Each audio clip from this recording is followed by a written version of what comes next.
RBLX stock analysis and price predictions, that's for next week, Monday, is Roblox stock or buy. I'm going to be breaking all of it down in this brief short 1 minute video.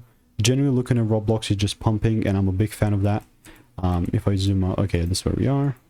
Look, man, having done well over 43,000 videos over 5 years, I've seen what's making me money and what's not.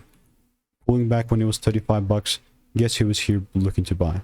Well, yeah, that's me, and I was 39 looking to take it to like 48 or something 8 months back. And then it went from freaking 38, now we're 124. This is like a 4x, actually a 3x. And genuinely speaking, there's nothing stopping me from buying more. You know what I mean? Roblox has been pumping, and I'm not here to try and put the brakes on. I'm looking to just ride the wave and just juice the most juice that I can out of this. Squeeze the most juice that I can. Meaning if there's a pull down and some sort of a double break, I'm here to freaking buy if I could.